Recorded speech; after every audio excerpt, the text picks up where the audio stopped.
Asyhadu an la ilaha illallah wahdahu la syarika lah, ilahal awwalin wal akhirin, wa asyhadu anna Muhammadan abduhu wa rasuluhu, la nabiyya wa la rasula ba'dahu, amma ba'du. Baik, alhamdulillah, segala puji bagi Allah Rabb semesta alam atas segala nikmat yang Allah Azza wa Jalla limpahkan kepada kita. Hingga detik ini Allah Azza wa Jalla kembali mempertemukan kita dalam sebuah majelis ilmu. Mana Nabi Shallallahu Alaihi Wasallam bersabda, "May yuridillahu bihi khairan faqihhu fiddin." Barang siapa orang yang Allah inginkan darinya kebaikan, maka Allah Azza wa Jalla akan fahamkan kepadanya perkara-perkara agama. Salawat serta salam semoga selalu tercurahkan dan terlimpahkan kepada junjungan besar Nabi kita Muhammad Sallallahu Alaihi Wasallam, pada para sahabat dan keluarga beliau ila yaumiddin. Maka di sini insya Allah tabaraka wa taala jamaah sekalian dirahmati oleh Allah, kita akan kembali membahas tentang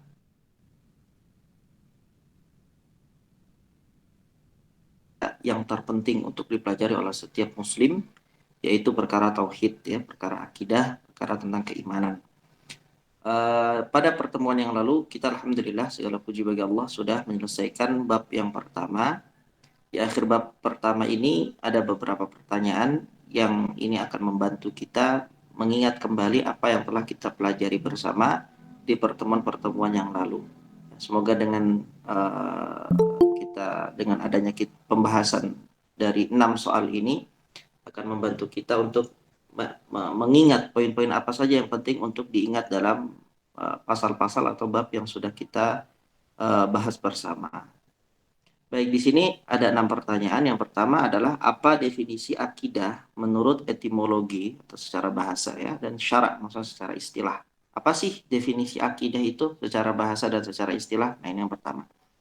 Kemudian diminta untuk, ya, menjelaskan kedudukannya dalam agama Islam. Apa kedudukan, ya, akidah ini di dalam agama Islam? Kemudian pertanyaan kedua, terangkan manhaj dakwah para rasul dan muslihin. Ya, bagaimana sih dakwahnya para rasul? Muslihin itu orang-orang yang memperbaiki, ya, maksudnya ya dari para nabi dan para rasul, maksudnya muslihin. Bagaimana manhaj para nabi dan manhaj para rasul di dalam berdakwah menyeru manusia kepada Allah Subhanahu wa taala. Ini yang kedua, ya. Kemudian yang ketiga, jelaskan sumber-sumber akidah yang benar. Ya. Dari mana kita ini mengambil akidah kita? Sumbernya dari mana? Dan bagaimana manhaj salaf dalam mengambil akidah? Dan mengapa demikian? Mengapa kita harus mengambil dari sumber yang itu, bukan sumber yang lainnya? Kenapa? Kemudian yang keempat, apa akibat penyimpangan dari manhaj salaf dalam, ya, mengambil akidah dari Al-Quran dan As-Sunnah? Apa akibatnya ketika, ya, kita ini menyimpang dari manhaj salaf? Apa penyimpangannya kita mengambil akidah kita selain dari Al-Quran dan As-Sunnah? Akibatnya apa? Kemudian yang kelima, apa penyebab terjadinya penyimpangan dari akidah sahihah?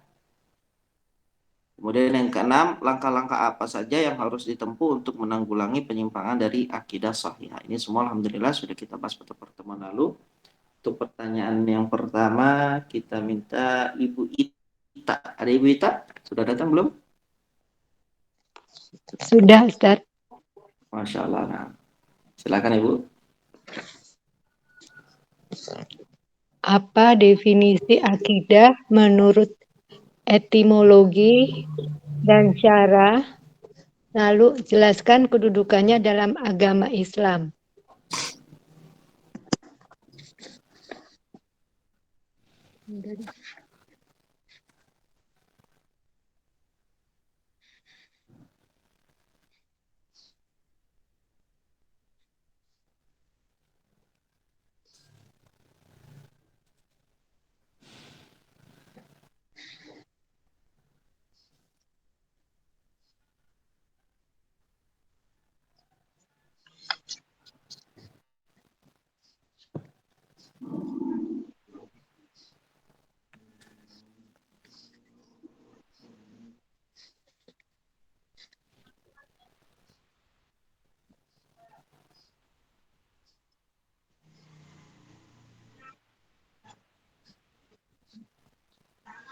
Akidah secara etimologi artinya pengikatan. Itu maksudnya. Lanjut, Wita. Iya, Bu. Ya, itu bahasa ya. Untuk Oh, secara istilah, Iya, maksudnya Ustadz tuh apa ya? lanjut, Bisa. Bentar, Bu. Menurut etimologi ya. ya menurut etimologi di halaman 3, Ibu. Oh, iya, Ustaz. Oh, dari akidah secara etimologi berarti pengikatan. Baik, ini pengikatannya. Secara bahasa, akidah itu adalah pengikatan. Pengikatan. Maksudnya apa? Mengikat hati terhadap hal tersebut. Iya. Menurut syara, apa yang menurut syara? Menurut syariat, Syariat keyak berkeyakinan hati. Berkeyakinan dengan hati, Ustaz. kurang tepat, Ibu. Secara Oh, syariat apa? Secara syariat, akidah artinya beriman kepada Allah, beriman kepada malaikat, beriman kepada kita, oh beriman iya, kepada iya. para rasul, dan kepada hari akhir. Rukun iman yang 6 ya. Oh iya. Iman kepada Allah, iman kepada malaikatnya, Oh iya, iya. kitabnya, para rasulnya, hari akhir, dan kepada qada qadarnya. Baik, jazakillahu khairan, Ibu. Yang kedua, terangkan manhaj dakwah para rasul muslimin. Ibu Leli, ada Ibu Leli? Ada Ustadz, ada Ustadz. Ya, silakan. Terangkan manhaj dakwah para rasul dan muslihin. Manhajnya yaitu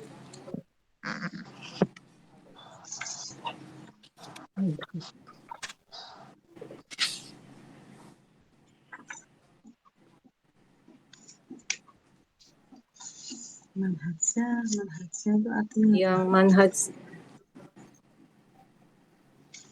6, Bu.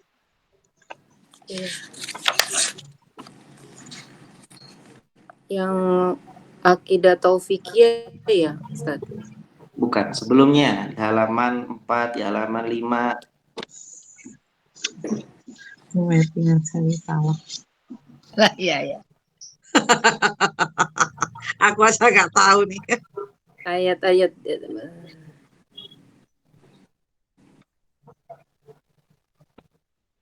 Ya, iya belum. Belum terjawab. Oh, iya.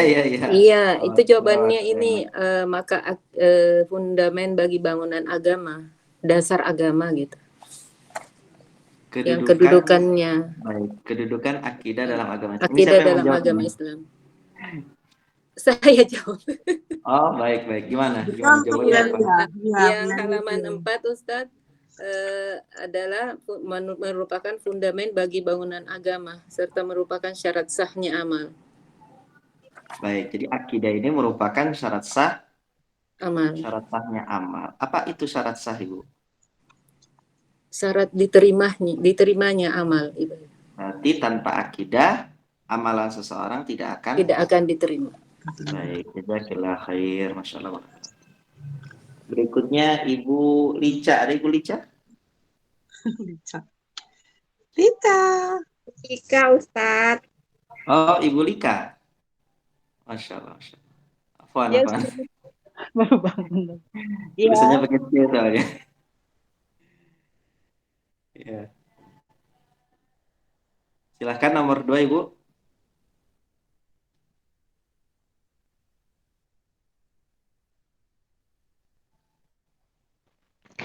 Terangkan manhaj dakwah para rasul dan muslimin.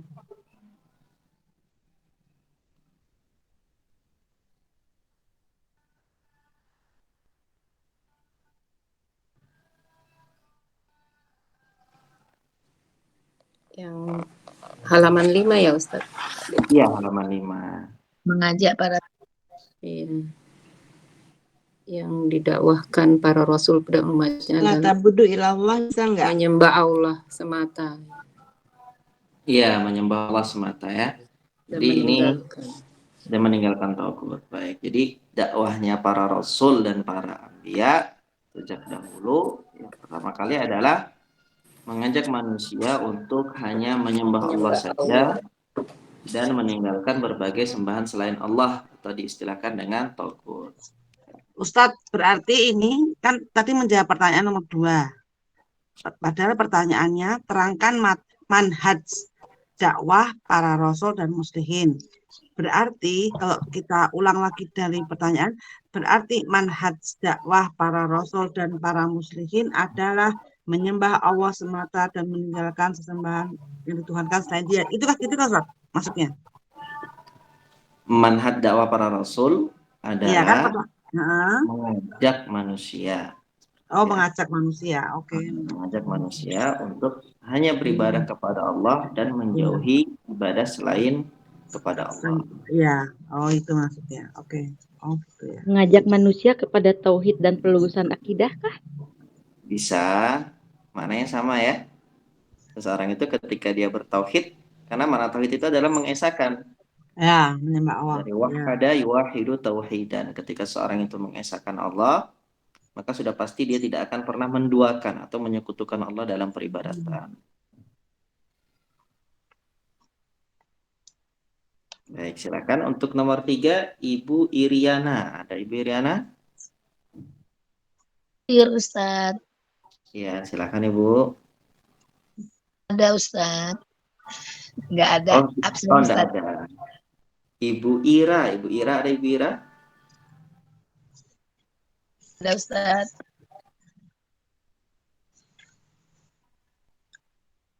Ada, Ustaz. Nggak ada, Ustaz.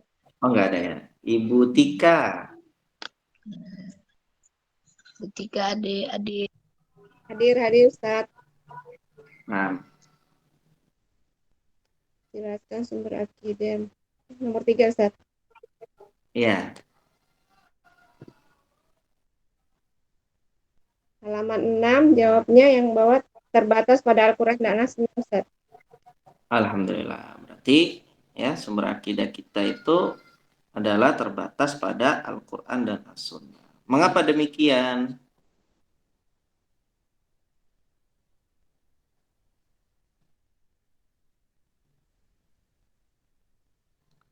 Mengapa demikian? Ini sebabnya apa? Tuh. Di halaman 6 juga. Fikih ya, Ustaz. Bawah. Ya, di Di halaman halaman 6. Ustaz. Karena Quran dan Sunnah tidak ada pertentangan di antara mereka dalam itikad. itu ada lagi yang lain. Kenapa? Kenapa harus kembali kepada Al-Quran dan As-Sunnah? Karena dia merupakan dalil syar'i. Karena Allah sudah menjamin orang yang berpegang teguh dengan Al-Quran dan As-Sunnah dan Rasulnya dengan kesatuan kata, kebenaran akidah dan kesatuan makna. Gitu. Oke, ada lagi jawaban yang lain?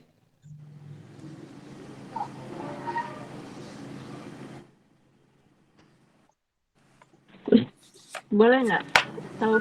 Taufikiyah. Iya, atau TV-nya boleh. Ada lagi yang lain? Dan tidak seorang pun yang sesudah Allah dan Rasul mengetahui tentang Allah selain Rasul. Itu bisa kesana Kak Ustaz. Iya, jadi kenapa kita harus kembali kepada Al-Quran dan As-Sunnah? Sebab tidak seseorang pun yang lebih mengetahui tentang Allah dan apa yang wajib bagi Allah, ya, melainkan Allah sendiri. Itu yang pertama. Kemudian yang kedua, tidak ada seorang pun, ya, sudah Allah tentunya yang lebih mengetahui tentang Allah selain Rasulullah Sallallahu Alaihi Wasallam. Jadi yang paling tahu apa yang ada di dalam agama ini dari kewajiban kita sebagai seorang Muslim adalah Allah. Jadi kembalinya kepada Allah, itu Al-Quran. Kemudian yang kedua, kembalinya kepada utusannya Allah, yaitu kepada Nabi Muhammad Sallallahu Alaihi Wasallam. Baik, kemudian nomor 4. Ibu Ziska. Ada Ibu Ziska? Ya, ada insya Allah. Nah, Apa akibat penyimpangan dari manhaj salaf dalam mengambil akidah dari Al-Quran dan As-Sunnah? Apa akibat penyimpangan? Tidak sah akidahnya. bagaimana? Ada di halaman menjadi akidahnya. Kalau menyimpang dia dasarkan akidahnya. akan kehancuran dan Begitu, Pak. kesesatan. Boleh ya, kehancuran dan kesesatan. Seseorang yang menyimpang dari Al-Quran dan As-Sunnah, ya, maka dia akan menuju kepada ya kesesatan dan kehancuran.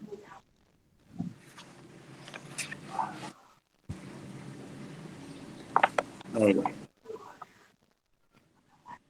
Nomor 5 ada Ibu Darmawati.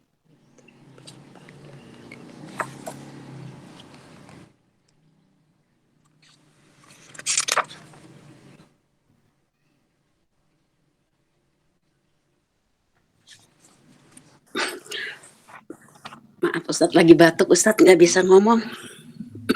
Iya, nggak apa-apa. Skip aja ya. Ibu Juniba. Ada Ibu Juniba. Ada Ustadz. Nah, silahkan nomor 5.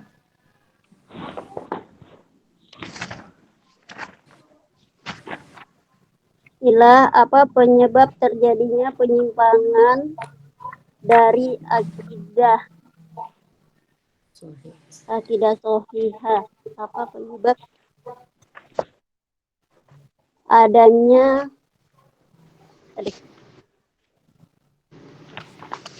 Ada beberapa poin itu ya. 1, Iya. ada 6 ya. 7. 1, kebodohan terhadap akidah sohihah. Ya. Kemudian yang kedua. Yang kedua ta'assub Ya. kepada yang diwariskan kepada dari bapak atau nenek moyang.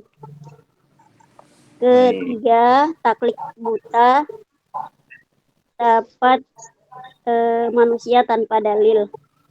Yang keempat, adanya gulu berlebihan terhadap orang soleh. Yang kelima, goflah, lalai dari apa ayat-ayat peringatan ayat-ayat Allah gitu ya Ustaz. Nah, Yang keenam, rusak apa tuh rumah tangga yang adanya rumah tangga yang apa ya yang jauh dari tuntunan syariat gitu ya Ustaz.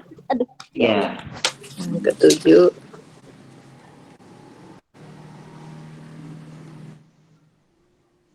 sudah Ustaz, 6 aja ya Ustaz. 7. Jangan dikurangi tiba-tiba. ketujuh. 1 Bu Juniba. Oh, ya Bu, terakhirnya 7 ya. Enggannya media pendidikan dan media informasi dari melaksanakan tugasnya. Baik, jadi ini faktor dari luarnya ya, sedangkan dari rumahnya orang tua tidak mengajarkan ya, ibu bapak tidak mengajarkan anaknya dengan benar di rumah, sedangkan ketika anak itu ke sekolah ya, ketika anak itu kemudian bersosialisasi dengan manusia di luar, dia juga tidak mendapatkan pendidikan akidah yang benar. Sehingga dari faktor-faktor inilah seseorang itu akhirnya ya tidak mengetahui akidah sahihah. Baik, kemudian nomor 6, Ibu Mira. Ada Ibu Mira? Ada Ustadz. Nah, silakan nomor 6. Langkah-langkah apa saja yang harus ditempuh untuk menanggulangi penyimpangan dari akidah sahihah? Cara menanggulanginya dengan kembali kepada kitabullah dan sunnah Rasulullah. Baik. Memberi perhatian pengajaran akidah sahihah. Baik, di berbagai jenjang pendidikan. Terus nomor 3. Harus ditetapkan kitab-kitab salaf yang bersih dari materi yang bersih sebagai materi pelajaran. Baik, nomor 4. Menyebarkan para dai yang meluruskan akidah umat Islam dan mengajarkan akidah salaf. Baik. Ya. Alhamdulillah. Sekarang insya Allah kita akan masuk ke bab 2 ya. Jazakumullahu khairan kepada ibu-ibu yang telah berpartisipasi untuk menjawab ya bersama soal-soal latihan bab 1. Di bab kedua insya Allah yang akan kita bahas adalah tentang tauhid rububiyah. Apa itu tauhid rububiyah? Ya ini akan insya Allah kita bahas secara lengkap di pembahasan kali ini. Di mana di sini dituliskan bahwasanya bab ini terdiri dari 5 pasal. Pasal yang pertama adalah penjelasan tentang makna tauhid rububiyah dan kefitrahannya serta pengakuan orang-orang musyrik terhadapnya. Pasal 2 penjelasan tentang pengertian kata ar-Rabb. Karena rububiyah itu asalnya dari kata Rabb ya. Dalam Al-Quran dan As-Sunnah serta pandangan-pandangan umat yang sesat dalam bab rububiyah berikut sanggahannya. Kemudian pasal yang ketiga penjelasan tentang tunduknya alam semesta serta ketaatannya kepada Allah Subhanahu wa taala. Bab yang keempat penjelasan tentang manhaj Al-Quran dalam menetapkan wujud Allah dan keesaannya. Kelima penjelasan tentang tauhid rububiyah yang mengharuskan tauhid uluhiyah. Baik, pasal yang pertama, kita minta kepada Ibu Leli untuk membacakan pasal yang pertama ini. Silakan Ibu. Ya, Bismillah. Tauhid rububiyah dan pengakuan orang-orang musyrik terhadapnya. Tauhid adalah meyakini keesaan Allah Azza wa Jalla dalam rububiyah, ikhlas beribadah kepadanya, serta menetapkan baginya nama-nama dan sifat-sifatnya. Dengan demikian, tauhid ada 3 macam, tauhid rububiyah, tauhid uluhiyah, serta tauhid asma wa sifat. Setiap macam dari ketiga macam tauhid itu memiliki makna yang harus dijelaskan agar perbedaan antara ketiganya menjadi terang. Baik, di Pertama, sini tauhid Syekh Hafizahullah membagi tauhid itu menjadi 3 bagian. Dan beliau bukan satu-satunya yang kemudian membagi tauhid itu menjadi 3 ya. Dan bukan pula pembagian ini menunjukkan bahwasanya umat Islam itu berakidah dengan trinitas, tidak, beda sekali ya, karena ada berbagai tuduhan semacam itu. Tauhid di sini, pembagian tauhid 3 itu maksudnya adalah yang pertama meyakini keesaan Allah dalam rububiyahnya. Rububiyahnya apa ya? Kekuasaannya Allah ya. Kemampuan Allah dalam menciptakan, kemampuan Allah dalam mematikan, kemampuan Allah dalam ya menghidupkan, memberikan rizki. Nah, itu Allah satu. Jadi satu-satunya yang memberikan rizki, satu-satunya yang mematikan, satu-satunya yang menghidupkan, satu-satunya yang mengatur alam semesta ini adalah Allah. Keyakinan seperti inilah yang diartikan oleh para ulama tauhid dengan tauhid rububiyah. Sedangkan yang kedua adalah ikhlas beribadah kepadanya. Ini nih praktek amalan kita. Kalau tadi tauhid rububiyah itu berkaitan dengan af'alullah, apa yang Allah lakukan ya, dari menciptakan, mengurusi, kemudian membimbing, ya menghidupkan, mematikan, itu kan af'alullah, perbuatan Allah. Kalau tauhid uluhiyah itu adalah af'alul ibad, apa yang kita lakukan sebagai hamba. Apakah kita itu beribadah hanya kepada Allah ataukah kepada selain Allah, ataukah dua-duanya. Nah, ini kan kalau seandainya dia beribadah ikhlas hanya kepada Allah Subhanahu wa taala, berarti dia telah mentauhidkan Allah dengan tauhid uluhiyah. Kemudian yang ketiga adalah tauhid asma wa sifat dengan mengatakan di sini serta menetapkan baginya, bagi Allah, nama-nama dan sifat-sifatnya. Dengan demikian tauhid ada 3 macam, yaitu tauhid rububiyah, itu yang tadi ya, tauhid uluhiyah dan tauhid asma wa sifat. Setiap macam dari ketiga macam tauhid itu memiliki makna yang harus dijelaskan agar perbedaan antara ketiganya menjadi terang. Baik, di sini kita akan bahas secara umum terlebih dahulu ya. Apa saja makna dari hal tersebut. Pertama akan kita bahas adalah tauhid rububiyah. Silakan dibaca Ibu. Pertama, tauhid rububiyah, yaitu mengesahkan Allah Subhanahu wa taala dalam segala perbuatannya dengan meyakini bahwa dia sendiri yang menciptakan segenap makhluk. Allah Subhanahu wa taala berfirman, Allah menciptakan segala sesuatu, Az-Zumar 62, bahwasanya dia adalah pemberi rizki bagi setiap manusia, binatang dan makhluk lainnya. Allah Subhanahu wa taala berfirman dalam surah Hud ayat 6, Dan tidak ada suatu binatang melata pun di bumi melainkan Allah lah yang memberi rizkinya. Dan bahwasanya Dia adalah penguasa alam dan pengatur semesta. Dia yang mengangkat dan menurunkan, Dia yang memuliakan dan menghinakan. Maha kuasa atas segala sesuatu, pengatur rotasi siang dan malam, yang menghidupkan dan yang mematikan. Allah Subhanahu wa taala berfirman dalam surah Ali Imran ayat 26 dan 27. Katakanlah, wahai Tuhan yang mempunyai kerajaan, Engkau berikan kerajaan kepada orang yang Engkau kehendaki, dan Engkau cabut kerajaan dari orang yang Engkau kehendaki. Engkau muliakan orang yang Engkau kehendaki, dan Engkau hinakan orang yang Engkau kehendaki. Di tanganmu lah segala kebajikan. Sesungguhnya Engkau maha kuasa atas segala sesuatu. Engkau masukkan malam ke dalam siang, dan Engkau masukkan siang ke dalam malam. Engkau keluarkan yang hidup dari yang mati, dan Engkau keluarkan yang mati dari yang hidup. Dan Engkau beri rezeki siapa yang Engkau kehendaki tanpa hisab atau batas. Allah Subhanahu wa taala menafikan sekutu atau pembantu dalam kekuasaannya, sebagaimana Dia menafikan adanya sekutu dalam penciptaan dan pemberian rezeki. Allah Subhanahu wa taala berfirman, inilah ciptaan Allah, maka perlihatkanlah olehmu kepada apa yang telah diciptakan oleh sembahan-sembahanmu selain Allah. Surah Luqman ayat 11. Atau siapakah Dia ini yang memberi kamu rizki jika Allah memahami rizkinya? Al-Mulk 21. Allah Subhanahu wa taala menyatakan pula tentang keesaannya dalam rububiyahnya atas segala alam semesta. Firman Allah Subhanahu wa taala dalam Al-Fatihah ayat 2, segala puji bagi Allah, Tuhan semesta alam.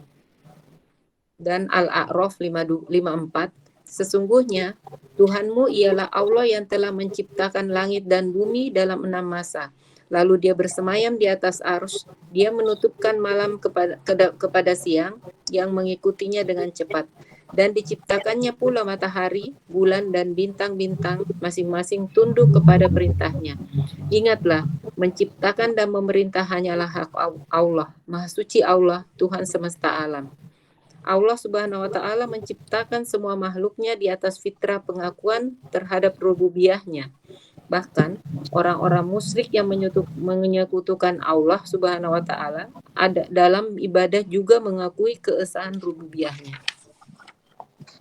Seperti di Quran surah Al-Mu'minun ayat 86 dan 89, katakanlah, siapakah yang empunya langit yang 7 dan yang empunya arasy yang besar? Mereka akan menjawab, kepunyaan Allah. Katakanlah, maka apakah kamu tidak bertakwa? Katakanlah, siapakah yang di tangannya berada kekuasaan atas segala sesuatu, sedang Dia melindungi, tetapi tidak ada yang dapat dilindungi dari azabnya. Jika kamu mengetahui, maka mereka akan menjawab, kepunyaan Allah. Katakanlah, kalau demikian, maka dari jalan manakah kamu ditipu? Jadi, jenis tauhid ini diakui semua orang.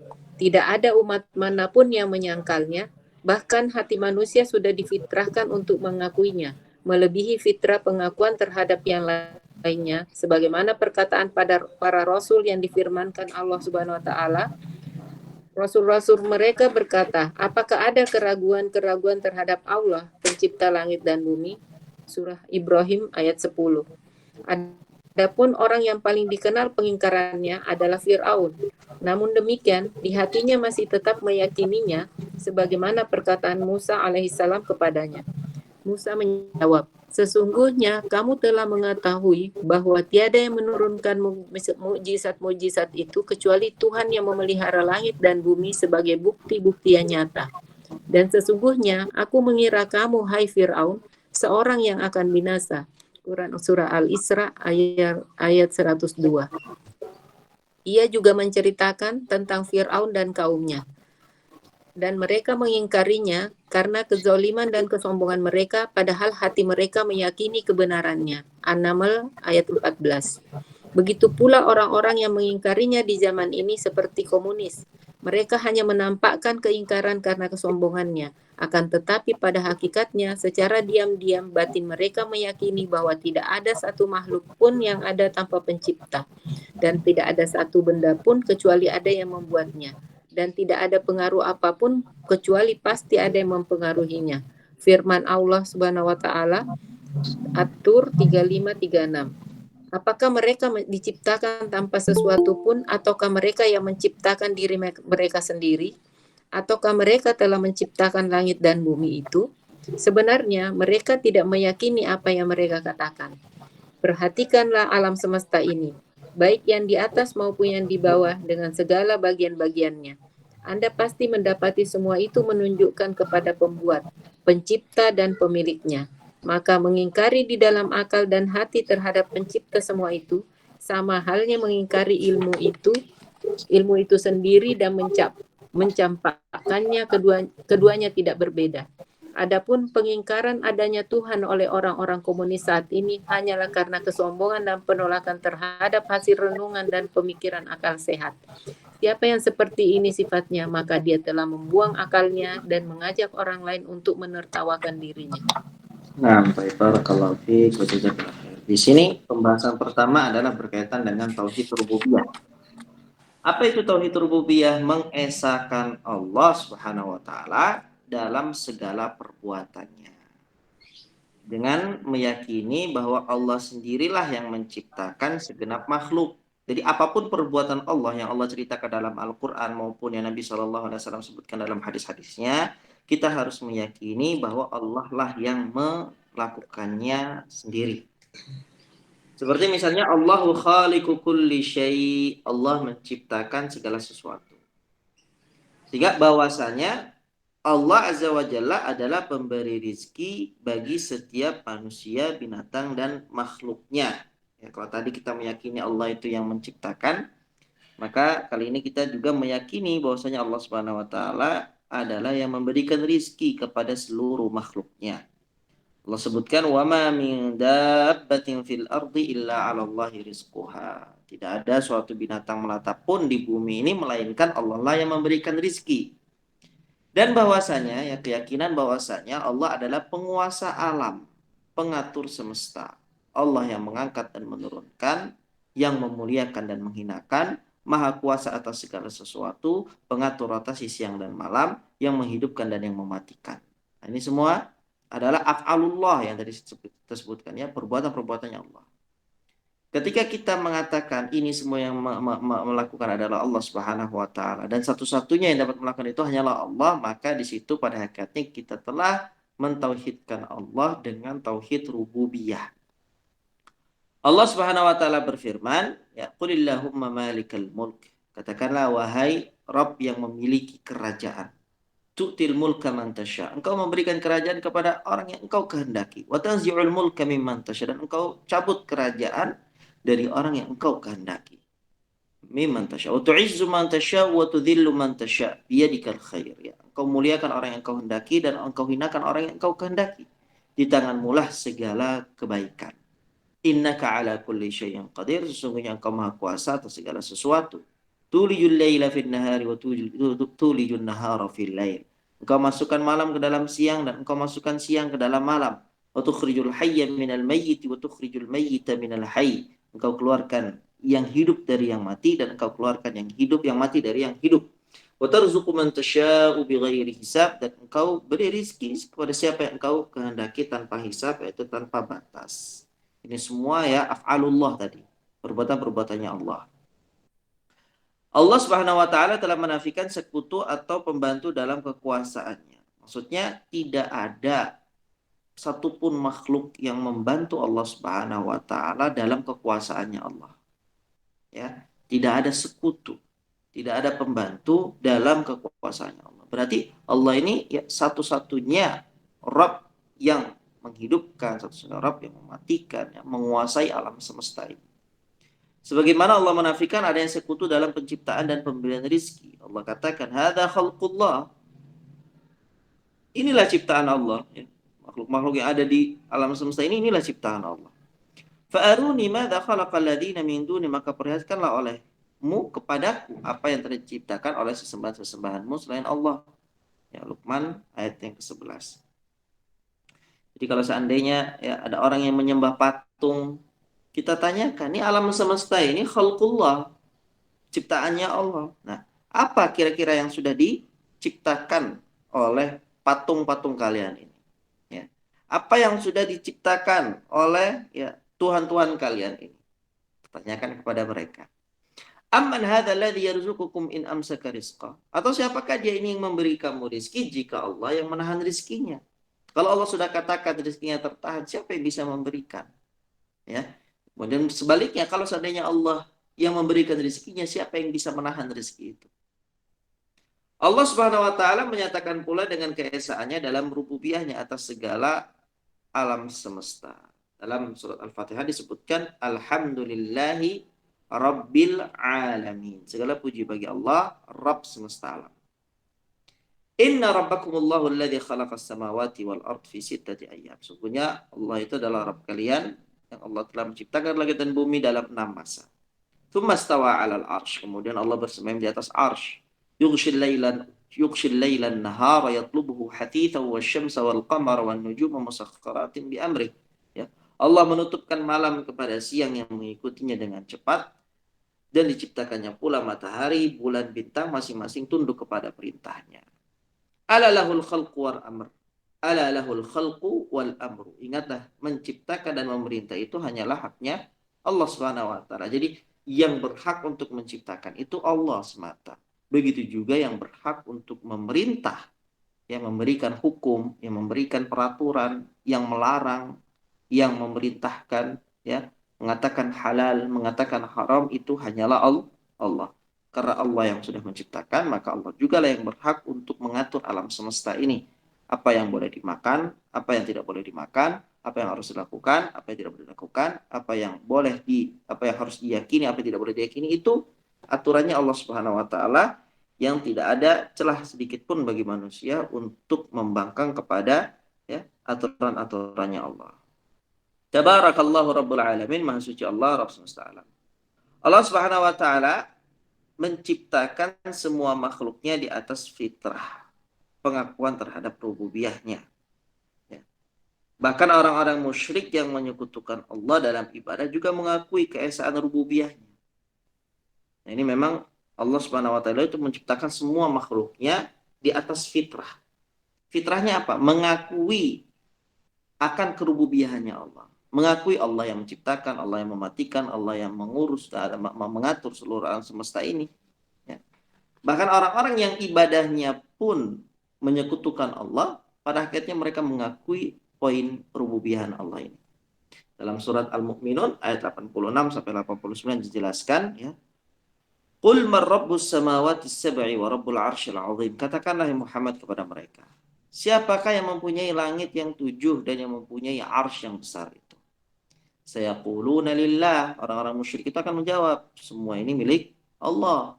Maka katakanlah kepada mereka, qul afala tattaqun. Katakanlah, maka apakah kalian tidak bertakwa? Kalian sudah tahu yang menciptakan langit dan bumi, yang memiliki langit dan bumi, yang memiliki arsy yang besar, itu adalah Allah. Kenapa kalian menyekutukan Allah dalam peribadatan kalian? Qul man biyadihi malakutu kulli syai'in wa huwa yujiru wa la yujaru alaihi in kuntum ta'lamun. Tanyakan lagi, siapakah yang di tangannya berada kekuasaan atas segala sesuatu? Sedangkan dia adalah zat yang melindungi, tetapi tidak ada yang dapat dilindungi dari azabnya jika kalian mengetahui. Jadi kalau Allah itu sudah memberikan azab, tidak ada seorang pun yang dapat menahan azab Allah itu. Pasti binasa. Ya. Dan Allah Subhanahu wa taala itu adalah zat yang melindungi. Kalau ada orang yang dilindungi oleh Allah Subhanahu wa taala, manusia, jin berkumpul bersatu untuk mencelakakan manusia tersebut tidak akan mampu dan tidak akan bisa. Kalau Allah sudah yang melindungi. Itu pun sebaliknya, kalau Allah sudah mengadab, siapapun tidak akan ada yang dapat menghalangi adabnya Allah. Siapa itu? Ya.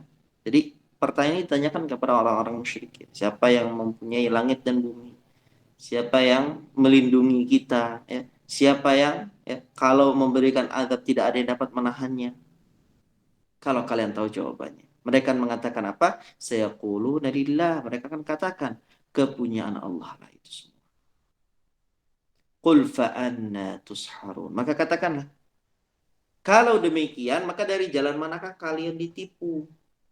Ya. Jadi jenis tauhid ini diakui semua orang. Tauhid rububiyah itu diakui oleh semua orang, baik yang musyrik, ya, yang mukmin, yang kafir, semua mengakui dan meyakini tauhid rububiyah. Tidak ada umat manapun yang menyangkalnya, tidak ada yang menafikan tauhid rububiyah. Bahkan hati manusia sudah difitrahkan untuk mengakuinya, melebihi fitrah pengakuan terhadap yang lainnya. Sebagaimana perkataan para rasul yang difirmankan oleh Allah Subhanahu wa taala dalam surat Ibrahim ayat 10, qalat rusuluhum afillahi syakkun fatiris samawati wal ard. Rasul-rasul mereka berkata, apakah ada keraguan-keraguan terhadap Allah? Atau apakah ada keraguan-raguan terhadap Allah, zat pencipta langit dan bumi? Tak ada keraguan. Kenapa? Karena setiap manusia itu sudah difitrahkan untuk mengakuinya. Adapun orang yang paling dikenal pengingkarannya kepada tauhid rububiyah ini adalah Fir'aun. Namun demikian di hatinya masih tetap meyakini akan kerububiahannya Allah. Sebagaimana perkataan Musa alaihissalam kepadanya. Dalam surat Al-Isra 102 disebutkan, qala laqad alimta ma anzala haula'i illa rabbus samawati wal ardi basair wa inni la'adhunnuka ya fir'aunu mathbura. Musa menjawab ketika sedang berdebat dengan Fir'aun. Sesungguhnya wahai Fir'aun, kamu telah mengetahui bahwasanya tidak ada yang menurunkan mukjizat-mukjizat itu kecuali Allah Subhanahu wa taala, zat yang memelihara langit dan bumi sebagai bukti-bukti yang nyata. Musa itu dikabarkan oleh Allah Subhanahu wa taala tentunya bahwasanya Firaun itu sudah tahu tidak ada yang dapat mendatangkan mukjizat-mukjizat itu kecuali Allah. Dan sesungguhnya aku mengira kamu wahai Firaun adalah seseorang yang akan binasa. Jadi Firaun saja dalam hatinya menetapkan bahwasanya langit, bumi, mukjizat-mukjizat yang didatangkan oleh Musa itu semua berasal dari Allah Subhanahu wa taala. Tapi karena kesombongannya lah akhirnya dia tetap berada teguh dalam pendiriannya untuk menafikan kerububiahan Allah. Ia juga menceritakan tentang Fir'aun dan kaumnya dalam surat An-Naml ayat 14. Wajahadu biha wastaiqanatha anfusuhum dzulman wa 'uluwa. Dan mereka mengingkarinya karena kezaliman dan kesombongan mereka. Jadi, kenapa Fir'aun itu menafikan Allah Subhanahu wa taala, menafikan kerububiahannya Allah, menafikan kekuasaannya Allah, kemampuannya Allah, kerajaannya Allah. Kenapa? Karena kezaliman dan kesombongan yang ada dalam hati mereka. Begitu pula orang-orang yang mengingkarinya di zaman ini seperti komunis. Orang-orang komunis yang mengingkari Allah Subhanahu wa taala. Mereka hanya menampakkan keingkaran karena kesombongan yang ada pada dalam jiwa mereka. Akan tetapi berhakikatnya secara diam-diam batin mereka pun meyakini bahwa tidak ada satu makhluk pun yang ada tanpa pencipta. Dan tidak ada satu benda pun kecuali ada yang membuat. Ada HP misalnya. Adanya HP ini pasti menunjukkan ada orang yang membuatnya. Ada buku pasti ada orang yang menulisnya. Ada barang, ada benda. Padahal itu adalah benda mati Pasti ada yang menciptakannya. Lalu bagaimana dengan manusia? Bagaimana dengan alam semesta? Bagaimana dengan gunung yang begitu besarnya? Bagaimana dengan langit tanpa satupun penyangga? Bagaimana dengan bumi ini? Bagaimana dengan alam semesta? Sehingga tidak ada satupun makhluk kecuali ada penciptanya. Dan tidak ada pengaruh apapun kecuali pasti ada yang mempengaruhinya. Firman Allah Subhanahu wa taala dalam surat At-Tur ayat 35 sampai 36, am khuliqu min ghairi syai'in am humul khaliqun am khalaqus samawati wal arda bal la yuqinun. Apakah mereka diciptakan tanpa sesuatu apapun? Ini pertanyaan yang dilemparkan kepada orang-orang musyrikin yang mengingkari atau orang-orang kafirin yang mengingkari kerububiahannya Allah karena ada kesombongan itu tadi. Walaupun dalam hati mereka itu mereka mengakui, namun lisan mereka enggan untuk menyatakan karena masih menjanggal dalam diri mereka kesombongan. Apakah mereka itu ada di dunia ini secara tiba-tiba? Itu pertanyaan Allah kepada mereka. Apakah mereka itu ada di dunia secara tiba-tiba? Diciptakan tanpa sesuatu apapun? Amhumul khaliqun, ataukah mereka yang menciptakan diri mereka sendiri? Kan ini sesuatu yang tidak mungkin. Mereka tiba-tiba ada di dunia tanpa adanya yang menciptakan ini tidak mungkin, mustahil. Secara logika pun tidak masuk akal, ya. Dan mereka pun bukan khalik, mereka bukan ya, yang mencipta. Mereka tidak menciptakan diri mereka sendiri. Am khalaqus samawati wal ard, ataukah mereka yang telah menciptakan langit dan bumi? Bukan juga. Orang-orang kafir yang menafikan Allah Subhanahu wa taala sebagai Rabb mereka itu bukan mereka yang menciptakan langit dan bumi, dan bukan mereka yang menciptakan diri mereka sendiri. Ya.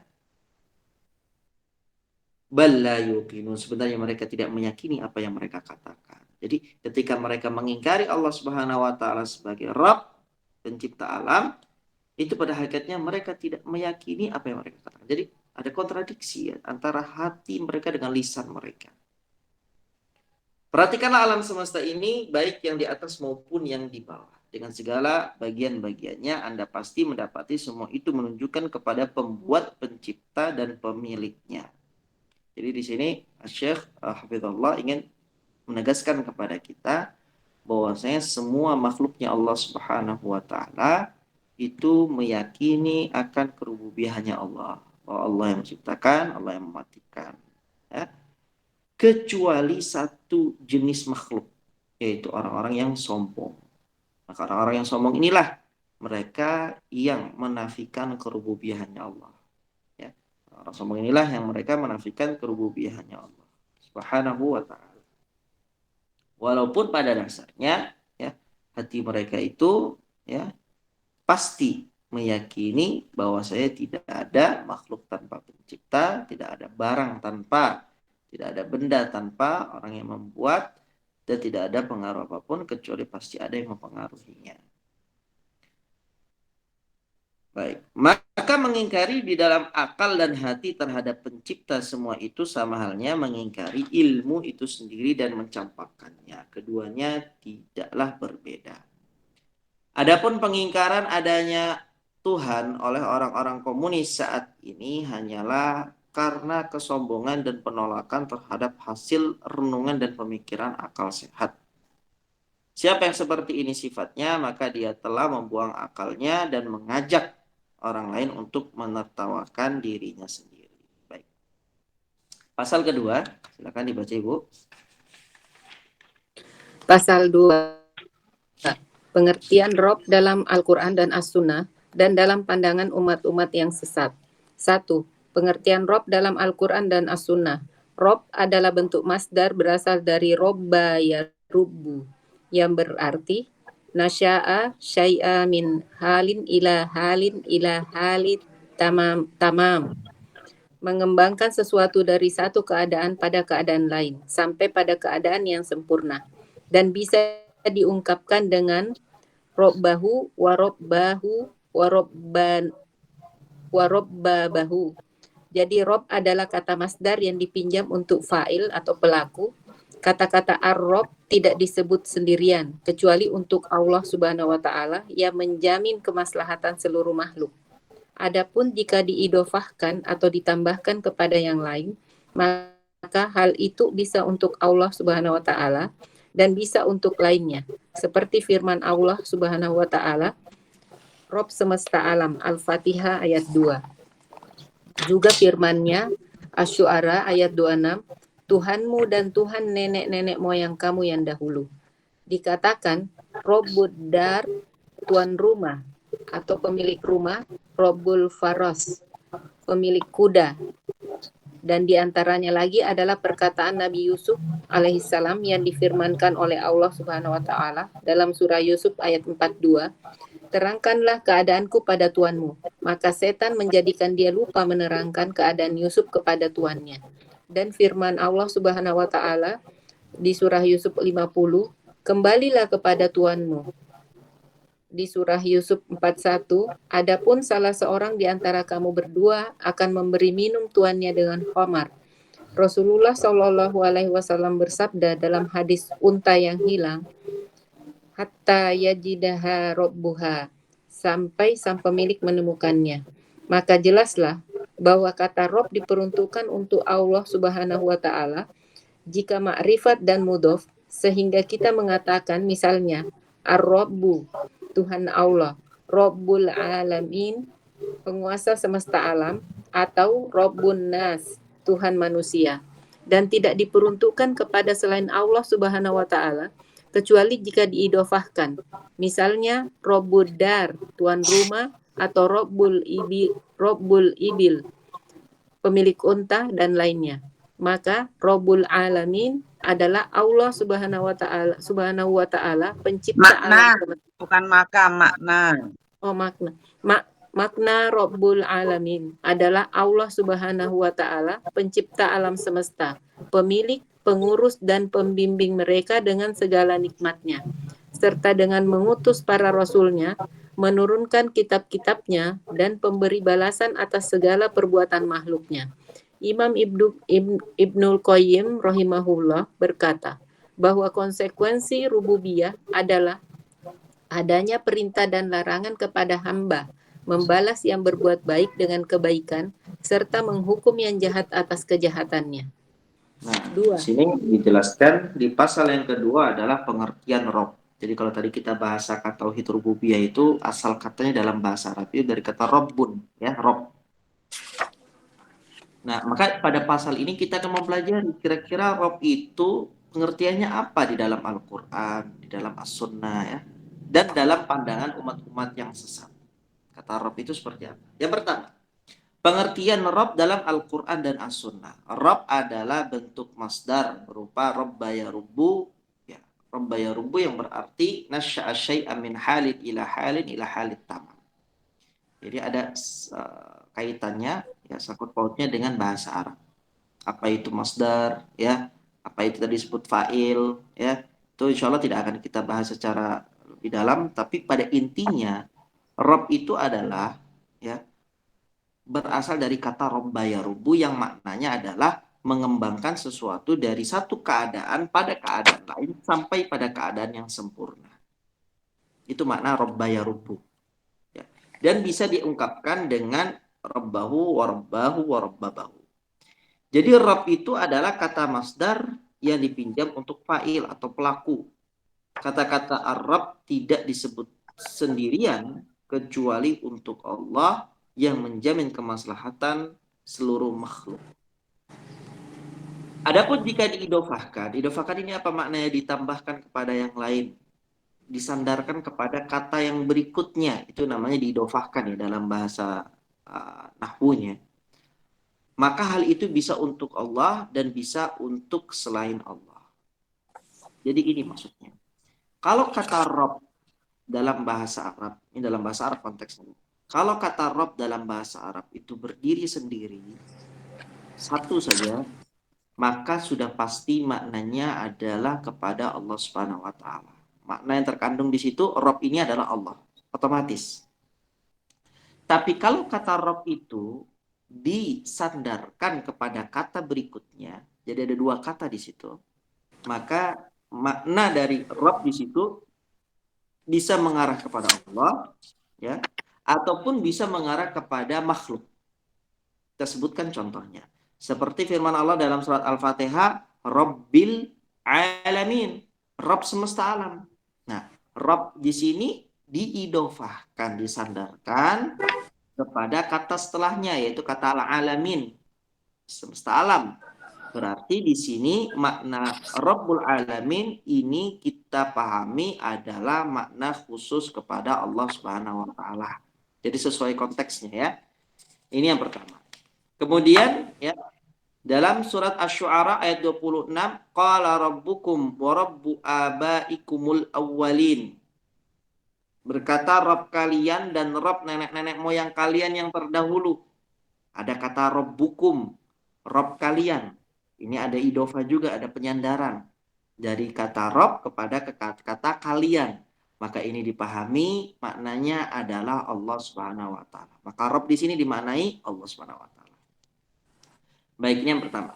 Kemudian yang kedua, dikatakan Rabbud Dar, tuan rumah.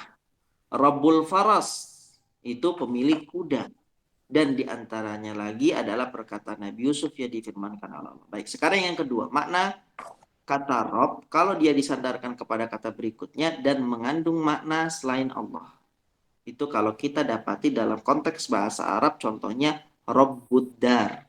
Rabb itu artinya pemilik, Ad-Dar itu artinya rumah. Berarti Rabbud Dar itu maknanya bukan Allah, maknanya adalah pemilik rumah. Gitu ya. Rabbul Faras, Rabb itu pemilik, Al-Faras itu kuda. Berarti kalau Rabbul Faras itu adalah pemilik kuda. Jadi dipahami sesuai konteksnya. Nah, contohnya di dalam Al-Qur'an disebutkan Nabi Yusuf ya berkata, "Udhkurni 'inda rabbik fa'ansahu syaitanu dzikra rabbih." Sampaikanlah, kata Nabi Yusuf ya, kepada pelayan raja yang dipenjarakan bersamanya dalam satu sel ya, dikatakan, sampaikanlah, terangkanlah, jelaskanlah keadaanku ini kepada tuanmu. Rabbik. Ada kata Rabb, ada kata ka di sini, Rabbika. Nah, maka di sini yang dimaksud itu bukan Allah Subhanahu wa taala, tapi yang dimaksud adalah ya raja yang memiliki siapa? Pelayannya ini. Maka setan pun menjadikan orang itu lupa untuk menerangkan keadaan Yusuf kepada tuannya, kepada rajanya. Kemudian firman Allah yang lain, irji' ila rabbik. Ya, kembalilah kepada tuanmu.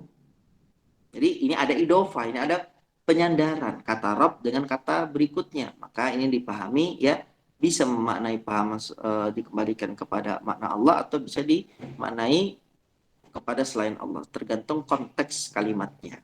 Kalau di sini berarti dipahami kepada selain Allah. Amma ahadukuma fayasqi rabbahu khamra, adapun salah seorang di antara kalian berdua, kata Nabi Yusuf, akan memberikan minuman tuannya dengan khamr. Ada kata rabbahu. Ada kata rabbahu, di sini juga ada idofah.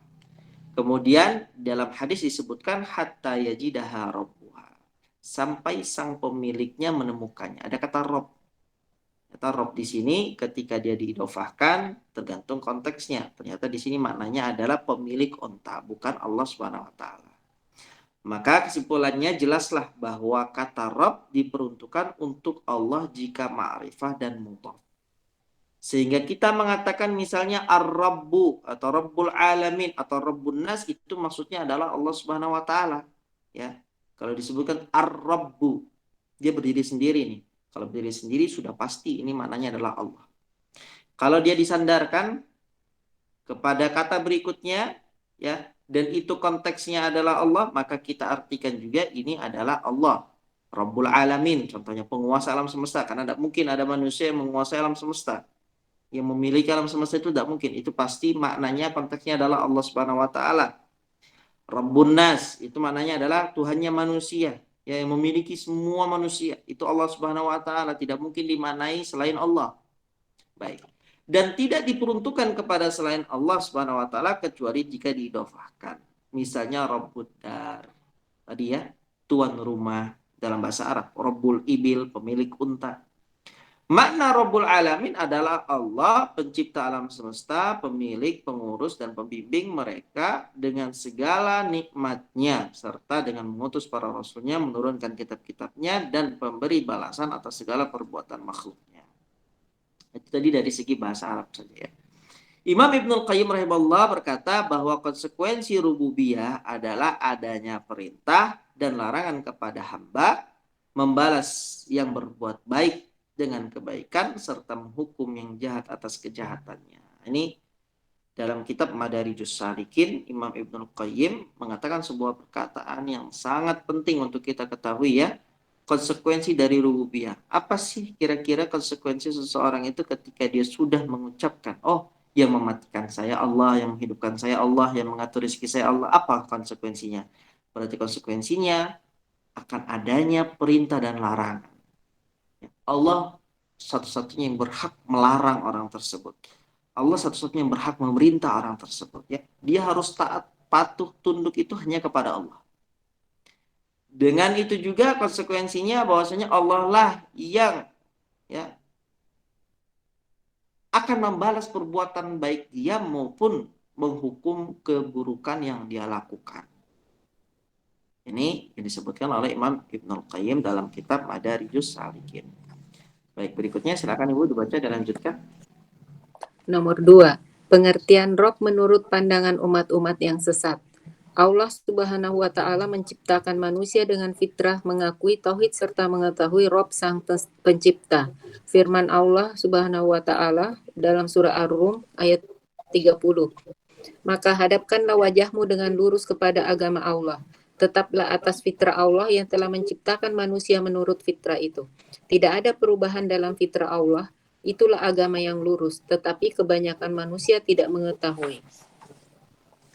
Dan ingatlah ketika Tuhanmu mengeluarkan keturunan anak-anak Adam dari sulbi mereka, dan Allah mengambil kesaksian terhadap jiwa mereka seraya berfirman, bukankah aku ini Tuhanmu? Mereka menjawab, betul, engkau Tuhan kami.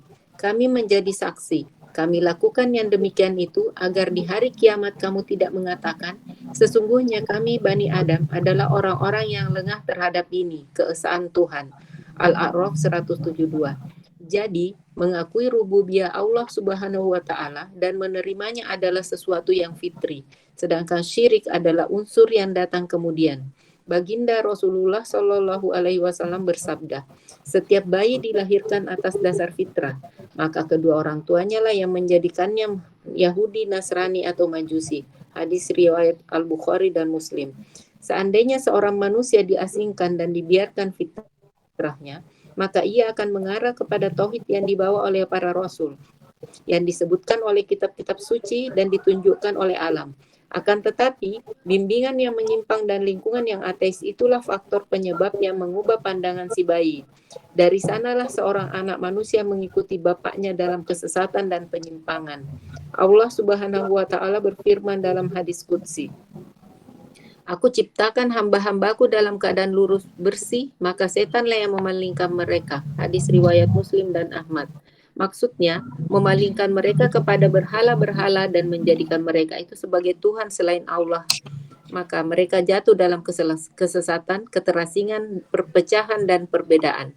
Karena masing-masing kelompok memiliki Tuhan sendiri-sendiri. Sebab ketika mereka berpaling dari Tuhan yang hak, maka mereka akan jatuh ke dalam Tuhan-Tuhan palsu. Sebagaimana firman Allah Subhanahu wa Ta'ala, maka zat yang demikian itulah Allah, itu Tuhanmu yang sebenarnya, maka tidak ada sesudah kebenaran itu melainkan kesesatan. Yunus 3:2. Kesesatan itu tidak memiliki batas dan tepi, dan itu pasti terjadi pada diri orang-orang yang berpaling dari Allah Subhanahu wa Ta'ala. Firman-Nya dalam surah Yusuf 39:40. Manakah yang baik, Tuhan-Tuhan yang bermacam-macam itu, ataukah Allah yang Maha Esa lagi Maha Perkasa? Kamu tidak menyembah yang selain Allah, kecuali hanya menyembah nama-nama yang kamu dan nenek moyangmu membuat-buatnya. Allah tidak menurunkan suatu keterangan pun tentang nama-nama itu. Dan syirik dalam tauhid rububiyah, yakni dengan menetapkan adanya dua pencipta yang serupa dalam sifat dan perbuatannya, adalah mustahil. Akan tetapi, sebagian kaum musyrikin meyakini bahwa Tuhan-Tuhan mereka memiliki sebagian kekuasaan dalam alam semesta ini. Setan telah mempermainkan mereka dalam menyembah Tuhan-Tuhan tersebut, dan setan mempermainkan setiap kelompok manusia berdasarkan kemampuan akal mereka. Ada kelompok yang tidak diajak untuk menyembah orang-orang yang sudah mati dengan jalan membuat patung-patung mereka, sebagaimana yang dilakukan oleh kaum Nabi Nuh alaihissalam. Ada pula kelompok lain yang membuat berhala-berhala dalam bentuk planet-planet. Mereka menganggap planet-planet itu mempunyai pengaruh terhadap alam semesta dan isinya. Maka mereka membuat rumah-rumah untuknya serta memasang juru kunci. Mereka pun berselisih pandang tentang penyembahannya. Ada yang menyembah matahari, ada yang menyembah bulan, ada pula yang menyembah planet-planet lain. Sampai mereka membuat piramida-piramida, dan masing-masing planet ada piramidanya sendiri-sendiri. Ada pula golongan yang menyembah api, yaitu kaum Majusi. Ada juga kaum yang menyembah sapi, seperti yang ada di India. Kelompok yang menyembah malaikat, kelompok yang menyembah pohon-pohon dan batu besar. Juga ada yang menyembah makam atau kuburan yang dikeramatkan. Semua ini penyebabnya karena mereka membayangkan dan menggambarkan benda-benda tersebut mempunyai sebagian dari sifat-sifat rububiyah. Ada pula yang menganggap berhala-berhala itu mewakili hal-hal yang goib. Ilmu Qayyim berpendapat, pembuatan berhala pada mulanya adalah penggambaran terhadap Tuhan yang goib.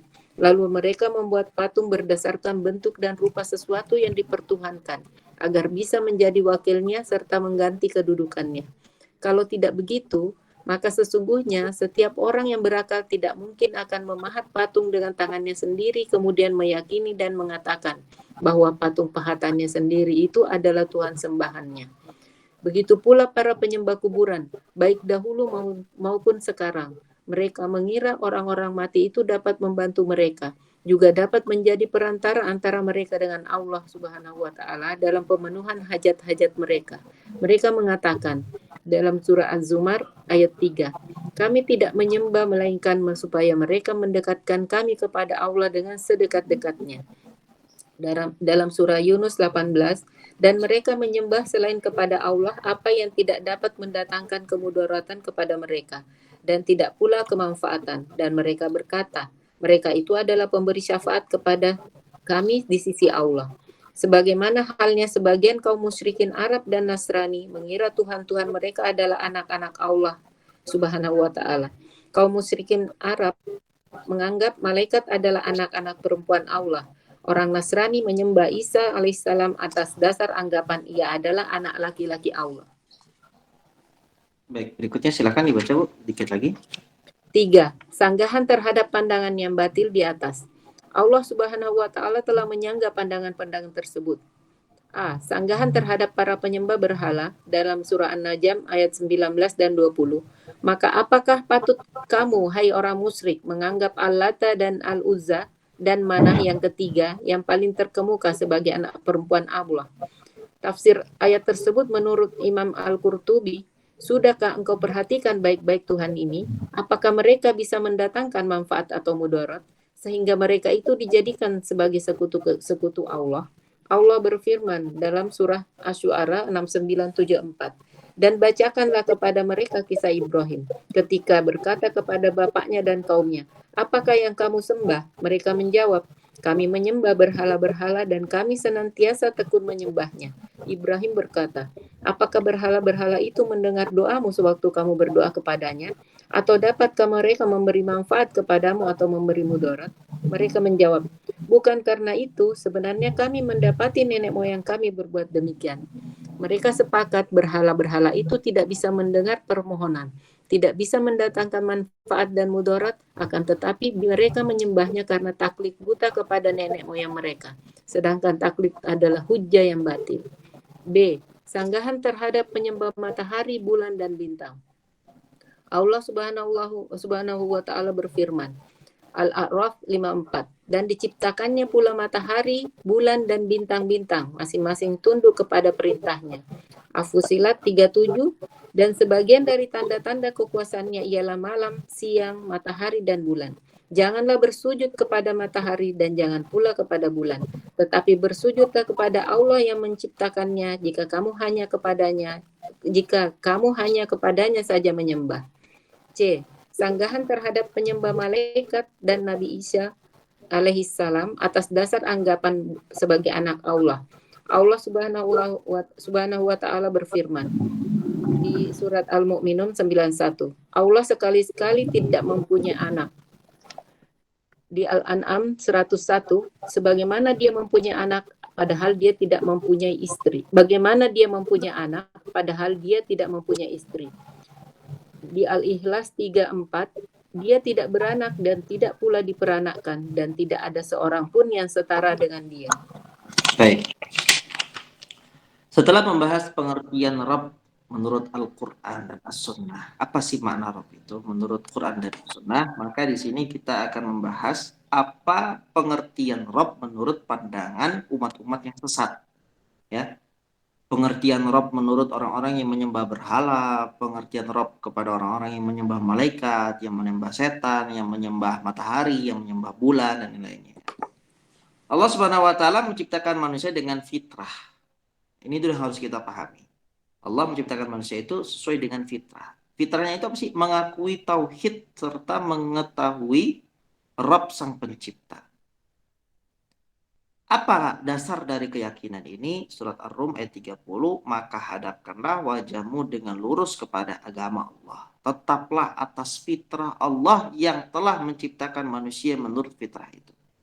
Fitratallahi allati fataran nasa 'alaiha. Ini ada dalil bahwasanya Allah itu menciptakan manusia sesuai dengan fitrahnya. Fitrahnya itu apa maksudnya? Ya, ketika dia lahir, dia mengakui tauhid, ketauhidan Allah, keesaan Allah, dan dia mengetahui siapa Rabb yang menciptakannya. Tidak ada perubahan pada fitrah Allah. Itulah agama yang lurus, tetapi kebanyakan manusia tidak mengetahui. Kemudian dalam ayat yang lain disebutkan, dan ingatlah ketika Tuhan mengeluarkan keturunan anak-anak Adam dari sulbi mereka. Dan Allah mengambil kesaksian terhadap jiwa mereka seraya berfirman, bukankah aku ini Tuhan kalian? Mereka menjawab, betul, engkau adalah Tuhan kami dan kami menjadi saksi. Ya. Kami lakukan yang demikian itu agar di hari kiamat kalian tidak mengatakan sesungguhnya kami, yaitu Bani Adam, adalah orang-orang yang lengah terhadap ini keesaan Allah. Jadi mengakui rububiyah Allah dan menerimanya adalah sesuatu yang fitri, ada sesuatu yang fitrah. Sedangkan syirik adalah unsur yang datang kemudian. Sebagaimana Nabi SAW bersabda, kullu mauludin yuladu alal fitrah, fa'abawahu yuhawidanihi, au yunasiranihi, au yumajjisanihi. Setiap bayi itu dilahirkan atas dasar fitrah. Maka kedua orang tuanya lah yang menjadikan dia Yahudi, kedua orang tuanya lah yang menjadikan dia Nasrani, kedua orang tuanya lah yang dia menjadikan dia Majusi. Ya. Jadi kenapa ada orang ya yang kemudian besar dia beragama Yahudi, besar kemudian beragama Nasrani, Majusi, itu karena orang tuanya mendidik dia menjadi orang-orang seperti itu. Sehingga dikatakan seandainya seorang manusia itu diasingkan. Diasingkan ini ya dia tidak pernah disosialisasikan dengan manusia, nggak pernah berkomunikasi dengan siapapun, ya dia diasingkan. Dan dibiarkanlah fitrahnya, dia besar sendiri, ya dia hidup sendiri, pasti ia akan mengarah kepada tauhid yang dibawa oleh para rasul, yang disebutkan oleh kitab-kitab suci dan ditunjukkan oleh alam. Dalam arti kata dia pasti menyembah Allah semata. Ya. Karena dia sudah bersaksi ya bahwasanya Allah Subhanahu wa taala itu adalah ilah yang satu. Akan tetapi bimbingan yang menyimpang dan lingkungan yang ateis itulah faktor penyebab yang mengubah pandangan si bayi. Kenapa bayi itu kemudian menolak Allah? Ya karena lingkungannya, ya. Karena ya bimbingannya seperti itu.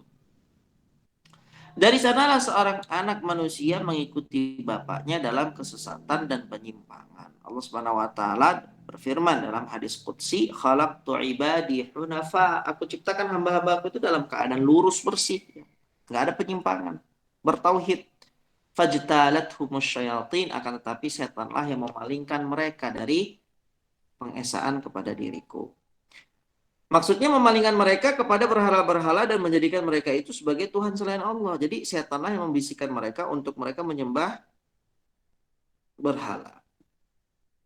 Maka mereka jatuh dalam kesesatan, keterasingan, perpecahan, dan perbedaan karena masing-masing kelompok memiliki Tuhannya sendiri-sendiri, yang menyembah monyet menyembah monyet, yang menyembah sapi, yang menyembah tikus menyembah tikus, ya. Yang menyembah berhala, saling berpecah belah. Sebab ketika mereka berpaling dari Tuhan yang hak, maka mereka akan jatuh ke dalam Tuhan-Tuhan yang palsu. Sebagaimana firman Allah, fadzalikumullahu rabbukumul haq. Maka itulah Allah Rabb kalian yang benar. Yang sebenarnya itu Rabb kalian itu Allah. Famada ba'dal haqqi illa dhalal. Maka tidak ada sesudah kebenaran itu melainkan kesesatan. Seorang itu ketika dia tidak mendapatkan kebenaran, sudah pasti dia mendapatkan kesesatan. Karena kebenaran itu hanya satu. Kesesatan itu tidak memiliki batas dan tepi. Luas sekali ya kesesatan itu. Dan itu pasti terjadi pada diri orang-orang yang berpaling dari Allah. Dalam surat Yusuf, A'arbabun mutafarriquna khairun amillahul wahidul qahar. Manakah yang lebih baik? Tuhan-Tuhan yang bermacam-macam itu. Ataukah Allah yang Maha Esa lagi Maha Perkasa? Kamu tidak menyembah selain Allah kecuali hanya menyembah nama-nama yang kamu dan nenek moyang kamu buat-buat saja. Ma anzalallahu biha min sultan, yang Allah tidak pernah menurunkan suatu keterangan pun tentang nama-nama itu. Dan syirik dalam tauhid rububiyah yakni dengan menetapkan adanya dua pencipta yang serupa dalam sifat dan perbuatannya. Ini adalah sesuatu yang mustahil. Ya, ini bentuk syirik dalam rububiyah adalah meyakini ada dua pencipta, ada dua pemilik di alam semesta ini. Akan tetapi sebagian kaum musyrikin meyakini bahwa Tuhan-Tuhan mereka memiliki sebagian kekuasaan dalam alam semesta ini. Ya. Setan telah mempermainkan mereka dalam menyembah Tuhan-Tuhan tersebut, dan setan mempermainkan setiap kelompok manusia berdasarkan kemampuan akal mereka. Jadi kalau kita lihat bagaimana orang-orang Buddha, orang-orang Hindu yang menyembah berbagai patung. Setiap patung itu ada namanya, setiap patung ada tugas masing-masing. Ya. Setiap patung ini memiliki dia tugas ini, yang lain berbeda lagi. Ya. Jadi ada bagian-bagiannya. Ya, seperti permainan. Siapa yang mempermainkan mereka? Itu setan yang mempermainkan mereka dalam menyembah Tuhan-Tuhan mereka tersebut. Ada sekelompok orang yang diajak untuk menyembah orang-orang yang sudah mati dengan jalan membuat patung-patung mereka sebagaimana dilakukan oleh kaum Nabi Nuh yang sudah kita bahas ya. Ada pula sekelompok lain yang membuat berhala-berhala dalam bentuk planet-planet. Mereka menganggap planet-planet itu mempunyai pengaruh terhadap alam semesta dan isinya. Maka mereka membuatkan rumah-rumah untuknya serta memasang juru kuncinya. Mereka pun berselisih pandang tentang penyembahannya. Ada yang menyembah matahari, ada yang menyembah bulan, ada yang menyembah planet-planet lain. Sampai mereka membuat piramida-piramida dan masing-masing planet ada piramidanya sendiri-sendiri. Ada pula golongan yang menyembah api, yaitu kaum Majusi. Juga ada kaum yang menyembah sapi. Bahkan tikus pun disembah. Orang India. Kelompok yang menyembah malaikat, ada kelompok yang menyembah pohon-pohon, ada kelompok yang menyembah batu besar, juga ada yang menyembah makam, ada yang menyembah kuburan yang dikeramatkan, berbagai macam sembahan. Semua ini penyebabnya karena mereka membayangkan dan menggambarkan benda-benda tersebut mempunyai sebagian dari sifat-sifat rububiyah. Jadi ketika ada orang yang meyakini ada selain Allah yang memiliki sifat rububiyah, yaitu sifat-sifat atau perbuatan-perbuatan yang hanya dapat dilakukan oleh Allah semata, maka dia sudah terjerumus dalam kesyirikan. Ada pula yang menganggap berhala-berhala itu mewakili hal-hal yang gaib. Ibnu Qayyim berpendapat pembuatan berhala pada mulanya adalah penggambaran terhadap Tuhan yang gaib. Lalu mereka membuat patung berdasarkan bentuk dan rupa sesuatu yang dipertuhankan, agar bisa menjadi wakilnya serta mengganti kedudukannya. Kalau tidak begitu, maka sesungguhnya setiap orang yang berakal tidak mungkin akan memahat patung dengan tangannya sendiri, kemudian meyakini dan mengatakan bahwa patung pahatannya sendiri itu adalah Tuhan sembahannya. Bagaimana ya? Dia membuat patung itu, memahatnya dengan pahatan sendiri, kemudian setelah jadi dia sembah sebagai Tuhannya. Begitu pula para penyembah kuburan, baik dahulu maupun sekarang, mereka mengira orang-orang mati itu dapat membantu mereka, juga dapat menjadi perantara antara mereka dengan Allah dalam pemenuhan hajat-hajat mereka. Mereka mengatakan, "Ma na'buduhum illa liuqarribuna ilallahi zulfa." Kami tidak menyembah mereka, orang-orang yang ada dalam kuburan tersebut, melainkan supaya mereka mendekatkan kami kepada Allah dengan sedekat-dekatnya. Wa ya'buduna min dunillahi ma la yadhurruhum wa la yanfa'uhum wa yaquluna haula'i syufa'auna 'indallah. Ya, dan mereka menyembah selain daripada Allah apa yang tidak dapat mendatangkan kemudaratan kepada mereka dan tidak pula kemanfaatan, dan mereka berkata mereka itu adalah pemberi syafaat kepada kami di sisi Allah. Berkaitan dengan berhala, ini hari-hari ini sedang viral ya, sedang ramai tentang boneka yang diisi roh. Kalau ibu-ibu lihat di media sosial banyak sekali ya berita yang menyebarkan ada boneka-boneka yang kemudian dapat melancarkan rezeki, boneka-boneka ya yang dapat memberikan ketenangan, boneka-boneka yang kemudian dapat mendatangkan kehidupan yang baik, ketenangan batin. Ya, ini semua adalah kesyirikan ya, dan ini semua adalah bentuk ya kekufuran kepada Allah Subhanahu wa taala. Sebagaimana halnya sebagian kaum musyrikin Arab dan Nasrani mengira Tuhan-Tuhan mereka adalah anak-anak Allah. Kaum musyrikin Arab menganggap malaikat adalah anak-anak perempuannya Allah. Ini keyakinan orang-orang musyrikin Arab ya. Malaikat itu adalah anak perempuan Allah. Orang Nasrani menyembah Isa alaihissalam atas dasar anggapan ia sebagai anak laki-lakinya Allah. Ini menurut siapa? Keyakinan orang Nasrani. Ya, sehingga haram bagi seorang muslim itu untuk mengucapkan ya, selamat Natal dan yang lain sebagainya. Karena orang Nasrani ketika merayakan hari Natal mereka itu ya merayakan kelahiran anak anaknya Allah. Nah, kita kemudian mengucapkan selamat kepada mereka, berarti secara tidak langsung kita menyatakan dan setuju Allah Subhanahu wa taala itu memiliki anak, dan ini jelas kekufurannya, ya, jelas kesyirikannya. Baik, sanggahan terhadap pandangan yang batil di atas. Tadi kan sudah disebutkan ya, setiap kelompok memiliki sembahan masing-masing. Maka di sini yang pertama ya, sanggahan terhadap para penyembah berhala. Dan sanggahan ini semua berasal dari dalil Al-Quran. Maka di atas disebutkan Allah telah menyanggah pandangan-pandangan tersebut. Semua dalam Al-Quran. Dalam An-Najm 19-20, afara'aitumul lata wal uzza wa manata tsalitsata al-ukhra. Maka apakah patut kalian, hai orang-orang musyrikin, menganggap Lata, Uzza, Manah ya, sebagai anak perempuan Allah? Tafsir ayat tersebut menurut Imam Al-Qurtubi, sudahkah engkau perhatikan baik-baik Tuhan-Tuhan ini, apakah mereka bisa mendatangkan manfaat atau mudarat, sehingga mereka itu dijadikan sebagai sekutu-sekutunya Allah. Allah berfirman dalam surah Asy-Syu'ara 69-74, dan bacakanlah kepada mereka kisah Ibrahim ketika ia berkata kepada bapaknya dan kaumnya, apakah yang kalian sembah? Mereka menjawab, kami menyembah berhala-berhala dan kami senantiasa tekun menyembahnya. Ibrahim berkata, apakah berhala-berhala itu mendengar doa kalian sewaktu kalian berdoa kepadanya, ataukah dapat memberikan manfaat kepada kalian atau memberikan mudarat? Mereka menjawab, bukan karena itu, sebenarnya kami itu hanya mengikuti nenek moyang kami berbuat demikian. Jadi ini masuknya ke taklid ya, taklid buta atau ta'assub, fanatik kepada warisan nenek moyang. Mereka sepakat berhala-berhala itu tidak bisa mendengar permohonan, tidak bisa mendatangkan manfaat dan mudarat, akan tetapi mereka menyembahnya karena hanya taklid buta kepada nenek moyang mereka, sedangkan taklid adalah hujjah yang batil. Alasan mereka tidak dapat diterima oleh Allah Subhanahu wa taala. Jadi tidak bisa di hadapan Allah nanti saya melakukan ini karena hanya taklid, ngikut, nggak bisa, tetap ya, mereka adalah orang musyrikin di dunia maupun di akhirat. Sanggahan terhadap penyembah matahari, bulan dan bintang. Allah berfirman, wasyamsa wal qamara wan nujuma musakhkharatin bi amrih. Ya, yang diciptakan Allah itu adalah matahari, bulan, bintang-bintang, masing-masing semuanya tunduk kepada perintahnya Allah. Ya, jadi Tuhan itu bukan matahari, Tuhan itu juga bukan bintang, bukan pula bulan. Bulan, bintang dan matahari itu semuanya adalah makhluknya Allah yang tunduk kepada Allah. Itu dalam surat Al-A'raf ayat 54. Wa min ayatihi lailu wan nahar wasyamsu wal qamar. Ya, dan sebagian dari tanda-tanda kekuasaan Allah itu adalah adanya malam, siang, matahari dan bulan. Janganlah bersujud kepada matahari dan janganlah pula kepada bintang, tetapi bersujud kepada Allah yang menciptakan keduanya, ya, menciptakan bintang dan menciptakan matahari. Menciptakan bulan dan menciptakan matahari. Jika kalian hanya kepadanya lah menyembah. Sanggahan terhadap penyembah malaikat dan Nabi Isa alaihissalam atas dasar anggapan sebagai anak Allah. Mattakhadallahu min walad. Allah sanggah hal itu ya. Ada orang-orang yang menyembah Nabi Isa.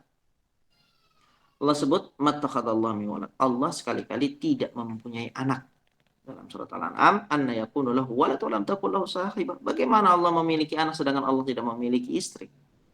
Dalam Al-Ikhlas ayat 3-4, lam yalid wa lam yulad wa lam yakul lahu kufuwan ahad. Allah tidak beranak, Allah juga tidak diperanakan, dan tidak ada seorang pun yang setara dengan Allah Subhanahu wa taala. Baik. Ini yang dapat kita bahas dan kaji pada kesempatan kali ini, insyaallah taala. Pada kesempatan berikutnya kita akan bahas ya 3 pasal berikutnya.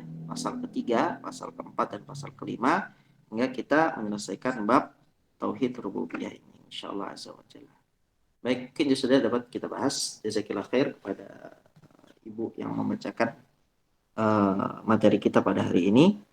Naktafi bihadza wa sallallahu ala Muhammadin wa ala alihi wa sahbihi wa sallam. Barakallahu fikum wa jazakumullahu khairan.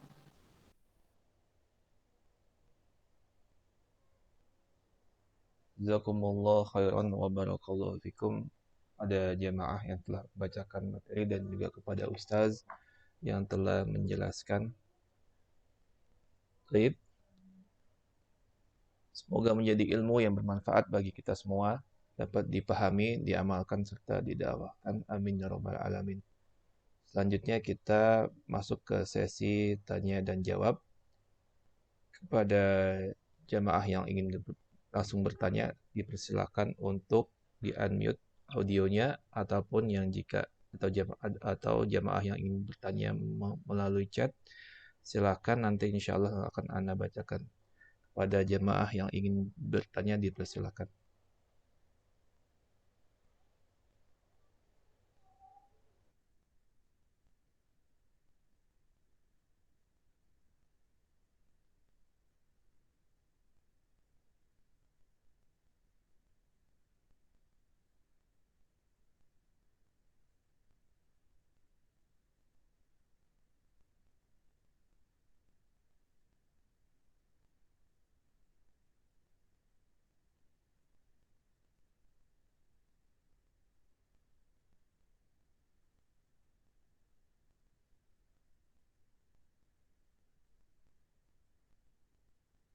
Assalamualaikum warahmatullahi wabarakatuh.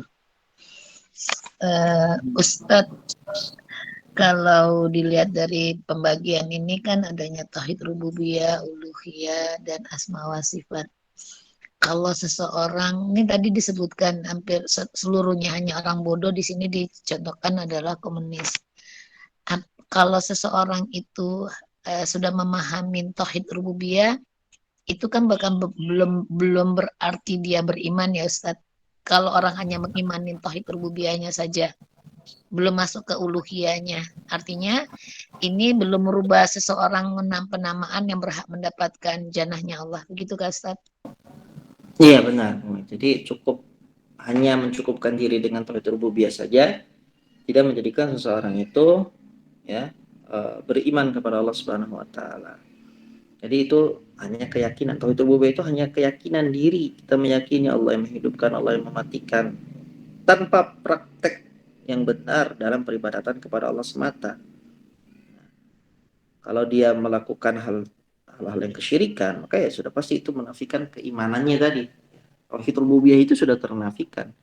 Terjadi kontradiksi itu, apa yang ada dalam hatinya berbeda dengan apa yang ada dalam lisannya, atau ada prakteknya menyelisih apa yang mereka yakini dalam hati mereka. Mereka meyakini bahwasanya Allah yang menciptakan, yang mematikan, tetapi dalam praktek lapangannya mereka menyembah Allah dan menyembah selain Allah, dalam arti kata kesyirikan. Barakallahu fiik, jazakallahu khair. Kalau disambung Ustadz di awal tadi di surat Al-A'raf 54 di ujung ayat Ustadz, ingatlah penciptaan dan memerintah hanya hanya Allah. Artinya di sini kita menekankan penciptaan dan memerintahkan.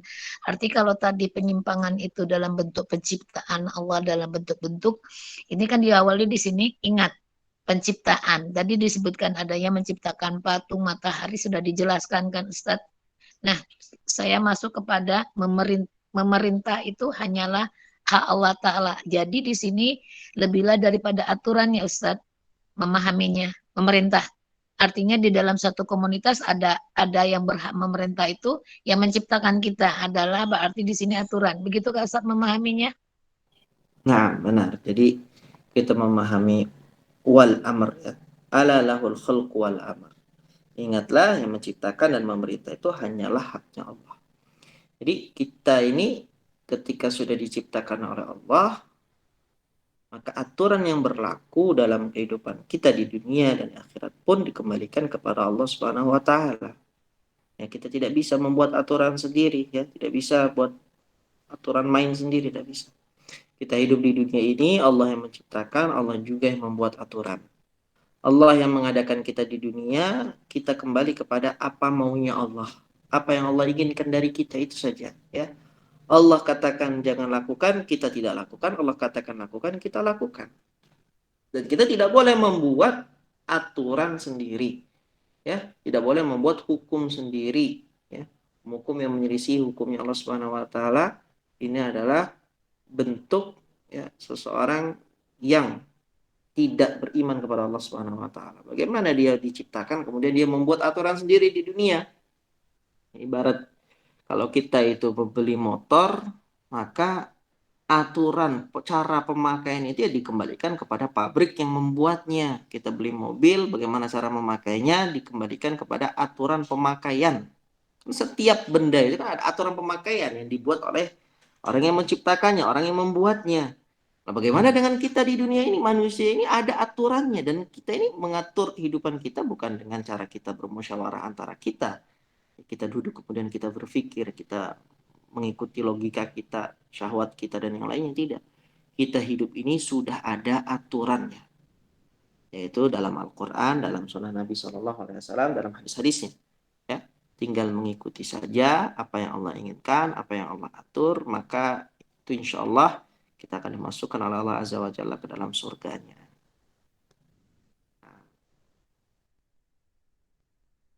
Baik Ustaz, Alhamdulillah, jazakallah khair Ustaz.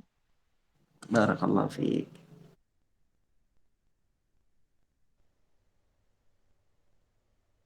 Jazakumullah khairan wa barakallahu fikum atas pertanyaan dari jemaah dan penjelasan dari Ustaz Abu Ayyub Hafizahullah Ta'ala. Baik, apakah ada yang ingin bertanya lagi? Jika ada, dipersilakan. Tafadhali. Bismillah Ustadz, Afwan, nyambung dari pertanyaan Bu Meti, berarti bisakah begini, ketika ada seseorang membuat aturan yang menyelisihi aturan dari Allah Ta'ala, lalu ada yang mengikuti, maka yang mengikutinya itu masuk musyrik. Begitukah memahaminya Ustadz? Jazakallah khair. Barakallahu fiik wa jazakillah khair. Jadi kalau kita tadi sudah pahami yang berhak menciptakan itu adalah Allah, sebagaimana Allah pula yang berhak untuk memerintahkan. Ketika ada orang yang menunjuk dirinya sebagai orang-orang yang membuat aturan, orang-orang yang membuat hukum, itu pada hakikatnya sudah menjadikan dirinya sebagai syarikullah atau syurakaulillah, sekutu-sekutunya Allah. Jadi seakan-akan dirinya itu sepadan dengan Allah Azza wa Jalla. Karena yang berhak untuk mengurusi ranah ini, wilayahnya hanyalah Allah. Yang berhak membuat aturan itu adalah Allah Subhanahu wa Ta'ala. Dan ini akan kita bahas nanti di Tauhid Uluhiyah insyaallah, di dalam kitab ini juga dengan bab tasyri', dalam bab tasyri'. Insyaallah kita akan bahas lebih jauh tentang pembahasan tasyri' ini. Orang-orang yang membuat hukum yang menyamai, menandingi hukumnya Allah Subhanahu wa Ta'ala. Bagaimana hukumnya? Insyaallah akan kita bahas pada bab tersebut. Gitu ya, insyaallah. Nah, Ustaz, jazakallah khair. Amin, barakallahu fiik.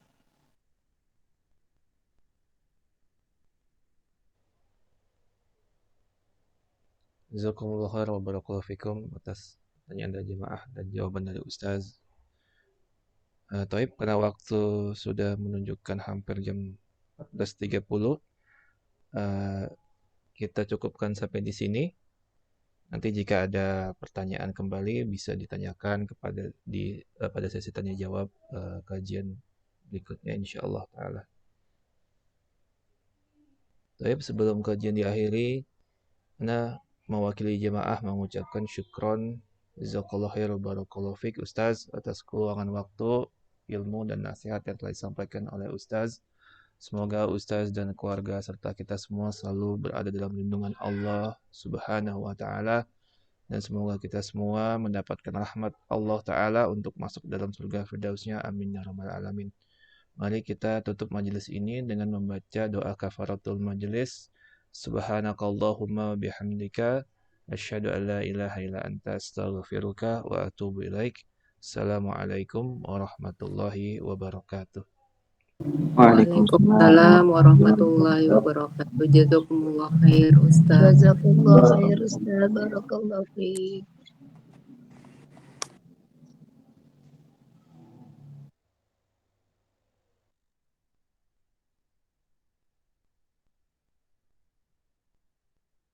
Nggak ada linknya.